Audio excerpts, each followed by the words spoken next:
નમસ્કાર. ચાલો આજે એક બહુ જ મહત્વના વિષય પર વાત કરીએ. આપણી આંગણવાડીઓને ઓછામાં ઓછા ખર્ચમાં બાળકો માટે શીખવાનું એક ઉત્તમ કેન્દ્ર કેવી રીતે બનાવી શકાય? આ સમજૂતીમાં આપણે એવા સર્જનાત્મક અને વ્યવહારુ વિચારો વિશે જાણીશું જે દરેક આંગણવાડી કાર્યકરને મદદરૂપ થશે. આ આખી સફરમાં આપણને જે માર્ગદર્શન આપવાના છે એ છે જીવનદીપ હેલ્થ એજ્યુકેશન એન્ડ ચેરિટેબલ ટ્રસ્ટના નિષ્ણાત આરિફભાઈ ચાવડા. એમના અનુભવ અને જ્ઞાનના આધારે જ આપણે આગળ વધીશું. એમની સંપર્ક વિગતો અહીં આપેલી છે, જેથી જરૂર પડીએ આપ સૌ એમની મદદ લઈ શકો. તો સૌથી મોટો અને મહત્વનો સવાલ એ જ છે, આપણી પાસે બજેટ ઓછું હોય તો પણ આપણે આંગણવાડીને શીખવા માટેનું એક શ્રેષ્ઠ, જીવંત અને ઉત્સાહભર્યું કેન્દ્ર કેવી રીતે બનાવી શકીએ? લાગે છે ને મોટો સવાલ? પણ ચિંતા ના કરો, ચાલો સાથે મળીને એનો જવાબ શોધીએ.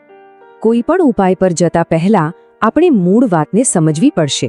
એટલે કે આંગણવાડીની અસલી તાકાત શું છે? બાળકના વિકાસમાં એનું મહત્વ કેટલું છે? ચાલો એને જરા ઊંડાણથી સમજીએ. અને જુઓ, આ વાત ફક્ત આપણે જ નથી કરતા. આપણી રાષ્ટ્રીય શિક્ષણ નીતિ 2020 પણ આ જ કહે છે. એનો સીધો મતલબ એ છે કે આપણો મુખ્ય હેતુ એ જ હોવો જોઈએ કે બાળકો શીખવાની આખી પ્રક્રિયામાં બસ ખુશીથી અને સક્રિય રીતે જોડાયેલા રહે.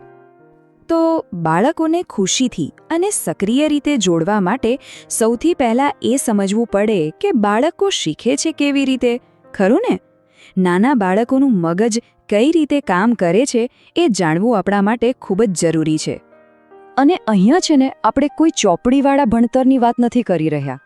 Early childhood care and education એટલે કે ECE ટ્રેનિંગ મોડ્યુલ બહુ જ સ્પષ્ટ રીતે સમજાવે છે કે શીખવું એ બાળકો માટે દુનિયાને શોધવાની એક કુદરતી રીત છે. સૌથી પહેલું, બાળકો શીખે છે અનુભવથી. એ વસ્તુઓને અડીને, જોઈને અને જાતે કરીને શીખે છે. કોઈ પણ વાત સમજવા માટે એમને પ્રત્યક્ષ અનુભવોની જરૂર પડે છે. બીજું, અને આ બહુ જ મહત્વનું છે, બાળકો રમત દ્વારા શીખે છે. રમત એમના માટે માત્ર મનોરંજન નથી. રમતા રમતા જ એમના શારીરિક કૌશલ્યો વિકસે છે, એ સમસ્યાઓ ઉકેલતા શીખે છે અને એકબીજા સાથે વાતચીત કરવાનો પણ શીખે છે. અને ત્રીજું, બાળકો શીખે છે સંબંધો દ્વારા. જ્યારે એમને પ્રેમ અને સુરક્ષાનું વાતાવરણ મળે છે ત્યારે જ એમનો આત્મવિશ્વાસ વધે છે અને એ દુનિયા સાથે હળવા ભળવાનું શીખે છે. તો સવાલ એ થાય કે આ બધા અનુભવો, આ રમત, આ બધું આપણે બાળકોને આપીશું કેવી રીતે? તો એનો જવાબ છુપાયેલો છે એક જાદુઈ પિટારામાં, અને એનું નામ છે TLM એટલે કે ટીચિંગ લર્નિંગ મટીરિયલ્સ. અને આ જુઓ, આ તસવીરો આખી વાતને કેટલી સરસ રીતે સમજાવે છે. એક બાજુ છે કદાચ કચરો ગણાય એવી વસ્તુઓ, અને બીજી બાજુ એ જ વસ્તુઓમાંથી બનેલા શીખવાના અમૂલ્ય ખજાના. આને જ કહેવાય છે લો કોસ્ટ કે નો કોસ્ટ TLM. એટલે કે આપણી આસપાસ જે સહેલાઈથી મળી જાય, સસ્તી હોય કે પછી ફેંકી દીધેલી વસ્તુઓમાંથી બનેલા શૈક્ષણિક સાધનો. અરવિંદ ગુપ્તા જેવા મહાન શિક્ષણશાસ્ત્રીઓએ આ જ વાત પર ભાર મૂક્યો છે કે પૈસા કરતાં આપણી સર્જનાત્મકતા વધુ કિંમતી છે. સરસ, તો વિચાર તો સમજાઈ ગયો, પણ હવે આને અમલમાં કેવી રીતે મૂકવું? ચાલો એના માટે એકદમ સરળ અને ઉપયોગી ચેકલિસ્ટ જોઈએ. આ ચેકલિસ્ટ આપણને સારું અને સુરક્ષિત TLM બનાવવામાં મદદ કરશે. કોઈ પણ સામગ્રી બનાવો કે વાપરો એ પહેલાં પોતાની જાતને આ 6 સવાલ પૂછો. શું આ બાળક માટે ઉપયોગી છે? શું આ એકદમ સલામત છે? આમાં ખર્ચ કેટલો થયો? એને ક્યાં રાખવું જોઈએ? શું એમાં વિવિધતા છે? અને શું એ લાંબો સમય ટકશે? અને હા, સલામતી, એના પર તો કોઈ બાંધછોડ નહીં. NCERTની માર્ગદર્શિકા મુજબ દરેક સામગ્રી ધારદાર ખૂણા વગરની, ઝેરી રંગ વગરની અને સુરક્ષિત હોવી જોઈએ. આપણી પહેલી જવાબદારી બાળકની સુરક્ષા છે.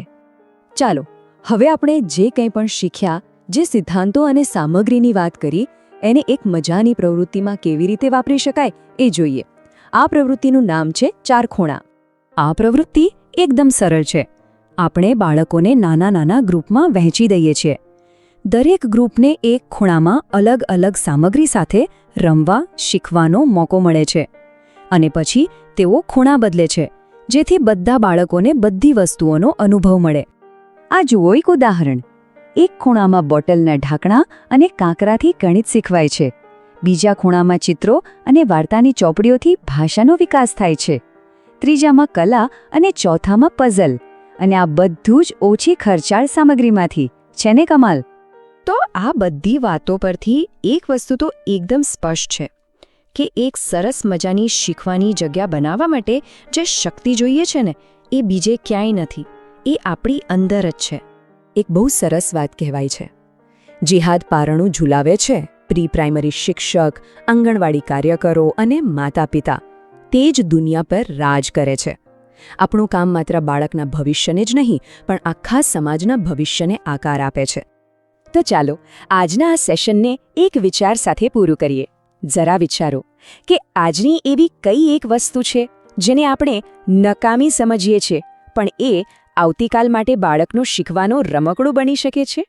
બસ આ એક નાનકડો દ્રષ્ટિકોણનો ફેરફાર જ દરેક બાળક માટે શીખવાની અનંત શક્યતાઓ ખોલી દેશે. અને યાદ રાખજો, આ સફરમાં આપ સૌ એકલા નથી. જો વધારે માર્ગદર્શન કે તાલીમની જરૂર હોય તો આરીફભાઈ ચાવડાનો સંપર્ક ચોક્કસ કરજો. એમની વિગતો અહીં સ્ક્રીન પર આપેલી છે, એને જરૂરથી નોંધી લેજો.